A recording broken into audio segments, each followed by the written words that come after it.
Hey guys, welcome back to another video in the r/PettyRevenge subreddit. Today I have 3 petty revenge stories for you, and surprisingly, none of them involve the infamous Karen. We do, however, have 2 Chads and a Darren, which are good runner-ups because when Chads get called out, they typically turn into salty little crybabies, which is the best. So let's just jump right into it.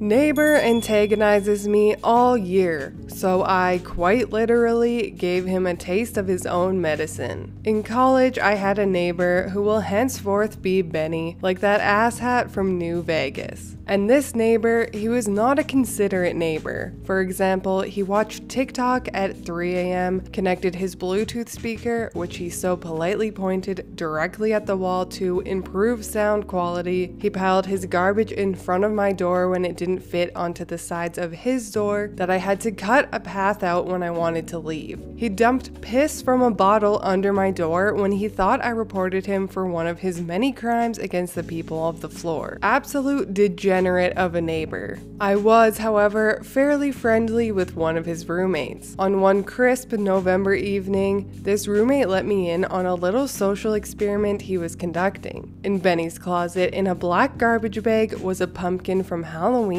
Originally, it was just supposed to smell up the closet until Benny found it, but Benny never did find it. Move-out day was in late December. I was packing up my room and my roommate comes back and says, "Hey, what's up with the bag of soup outside?" After some initial confusion, we discover that this fine bag of moldy, wet, desecrated remains is from the pumpkin. We decided that the best course of action for this beloved sack of soup was placed caringly and carefully in front of Benny's door, since he must have misplaced it. Benny was not fond of this development. He knocked on my door, banging like the headboard of a wedding bed, and demanded to know why I had put my garbage in front of his door. So I reminded him that it was actually his garbage. In fact, it was actually his compost at that point. Obviously, he apologized for the misunderstanding, took out his own garbage and left me alone, and we both went our separate ways, since we only needed to tolerate each other for a few hours. No, actually, believe it or not, he balled it up and threw it at my head. The only logical choice, really. This angry water balloon sailed through the sky, through my door, and into my bed frame. I readied a nearby jar of salsa for the coming battle, but he had already turned tail and waddled back to his room as quickly as his enormous girth would allow.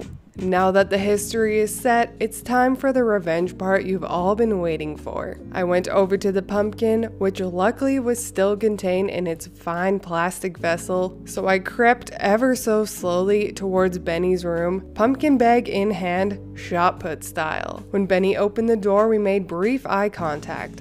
I saw him, he saw me. He saw Excalibur in my hand, and in that moment, he knew his fate. And as he moved to close the door, I loosed the pumpkin on its most holy journey. I can say that I understand how Olympians feel when they break a record with a Herculean act of strength, as the pumpkin sailed through the door into the side of Benny's chair and exploded as furiously as one might atop a toilet on Taco Tuesday. The black fireball, the stench, everywhere, all over everything. The ceiling, the floor, his clothes, his heater, him, everything. Like the morning after a fresh snowfall, if that snow was black as night and smelled of rotting fruit. Best part, his roommates and everything he owned was shielded by what I can only explain as angels sent to protect him from my righteous wrath.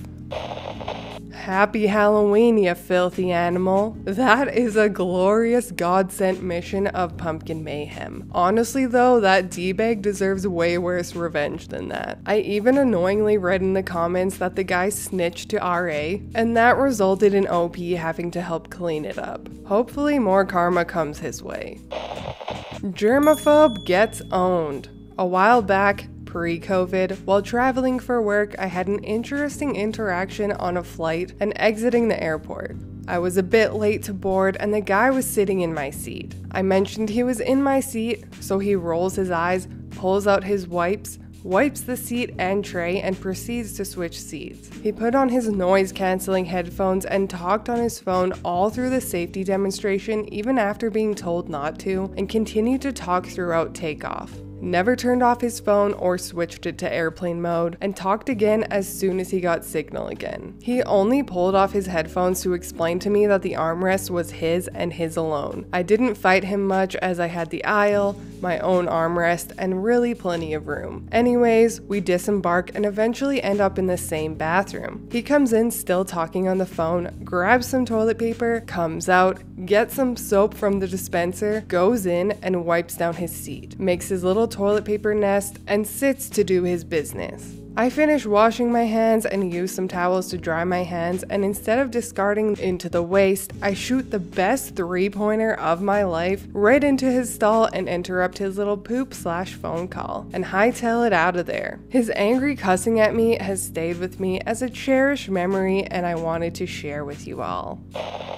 To be fair, it's an unwritten rule that the person in the middle seat gets both armrests, but the fact that he tried to pull a fast one by stealing OP's seat when he realized that he had the middle seat ain't cool. Also, this guy's the worst germaphobe ever because he probably contracted more germs while getting soap and toilet paper out of the dispensers, wiping and cleaning a public toilet with them, all while touching his phone and self, than he would have just sitting on the damn toilet. He sounds like a total priss, a rude one at that, and deserved a paper towel three-pointer for sure.